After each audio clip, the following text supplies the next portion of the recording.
Let's see if I can form a coherent thought.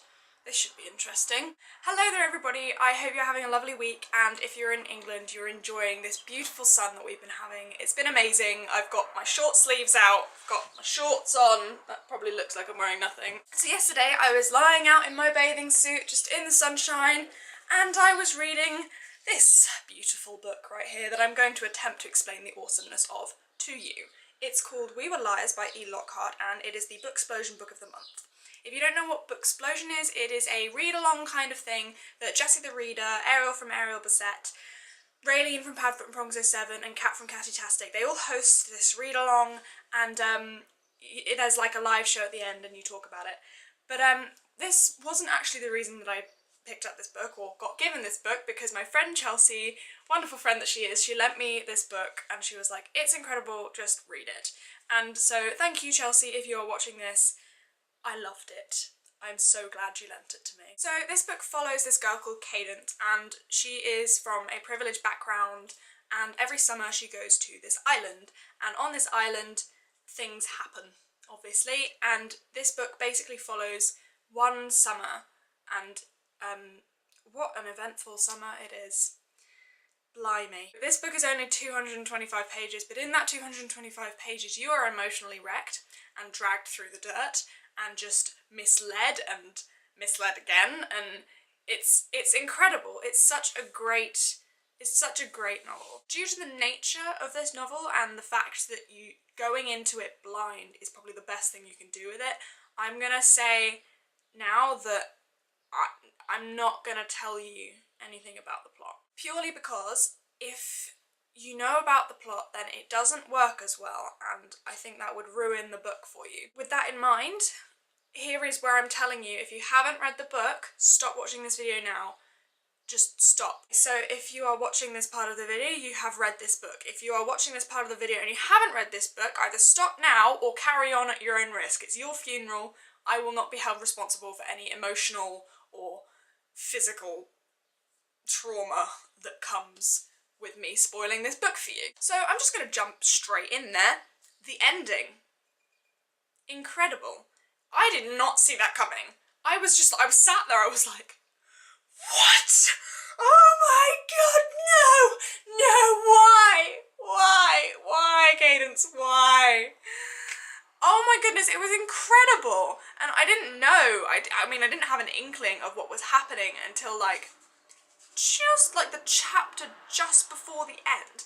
And it was so good. So aside from the incredible story and the amazing ending, which is the best part, this book was just, it was written so well. I cannot find fault with the way that it was written. I adored the constant metaphors that kept on happening during this book, and they were so subtle and so well executed that sometimes you couldn't tell if they were metaphors or not. Like the first metaphor that's in there about her dad when he leaves, like shooting her, I was like, what? What? He shot her?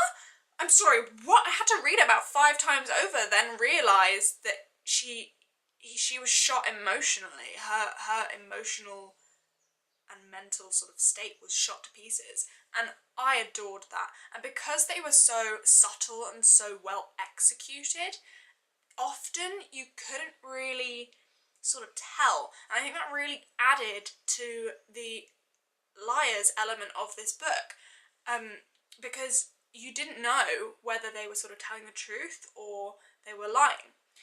And so, leading on from that, the unreliable narrator that narrates this book, Cadence's unreliable narrator, really sort of, I felt, made this book what it is.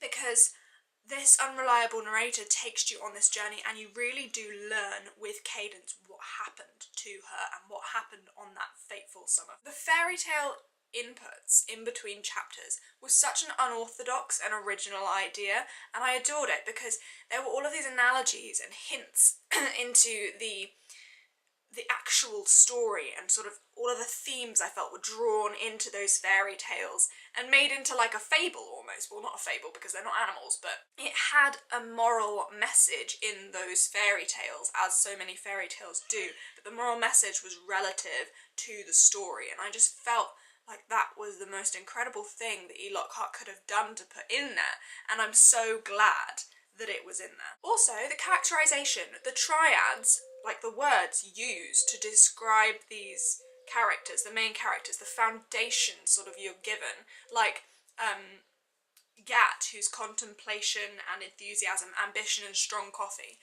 I felt like that, especially the strong coffee part, I felt like Gat was somebody who you would meet and you would be instantly overwhelmed by, because the smell of strong coffee really sort of knocks you back a bit. And obviously Cadence was emotionally knocked back by Gat, and I feel like that really summed him up. And also you've got Mirren, who's sugar, curiosity and rain, and I feel like that really captures her, a flowing and fresh kind of upbeat kind of girl. Then you have Johnny, who is bounce, effort and snark, and I feel like those descriptions really cradled the basis of the characters for me. They really gave me what I needed to build my own sort of image of these characters on top of it. I feel like this is a perfect summer read.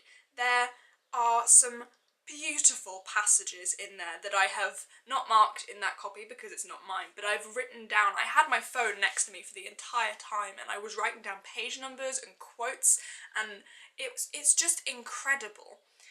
And reading it, I really want to experience that American summer, that sort of summer camp feeling, and it's really made me want to go out this summer and do all of these things, like sitting on a roof and, you know, swimming in the sea and kayaking and all of these really fun things. It's really made me want to go out and enjoy my summer. This novel, I feel, will stay with me for a long time after it has, like, I feel like this novel will stay with me for a very long time because it was so hard-hitting and the themes were explored so well. So many themes were covered in this book. You have the theme of privilege, self-destruction. I feel like that was a massive theme in this book, because lying to yourself, as they do on the island, trying to pretend to be someone you're not, really is a form of self-destruction, because you're not being yourself, and so technically you're destroying who that person is by trying to be somebody else. You've got the class system that's in there, and also I feel like it explores what it means to be happy. I mean, like, Cadence and her mum have this real difference in opinion, and especially the kids, the generations, they have very different opinions. The parents are very materialistic and very set on their trust funds and their inheritance, whereas the kids are so much more insightful about what really makes you happy, like friendship and love and all of that. And I feel like I'm getting philosophical now, but this book really did provoke thoughts within me that, I don't know, maybe I hadn't thought about before. And I feel like this book, reading this book, although it was a emotionally hard-hitting and sad book, I feel like I've come away from this book happier, because I've seen now, I don't know, it's almost like how the other half lives, because you see this really privileged lifestyle, kind of like on Gossip Girl. I watch Gossip Girl and I'm like, oh, how fun would it be to be all like really rich and going to all these parties and social things, and then underneath all of that there's probably a load of shizzle going on. Like everybody has problems in their life, not just people with less money. I just, this book, go and read it. It was incredible, and I feel like now, after reading this book, I'm gonna need a seriously amazing book to read afterwards, because in the shadow of this book, everything is gonna seem completely irrelevant. It's incredible. Go read it.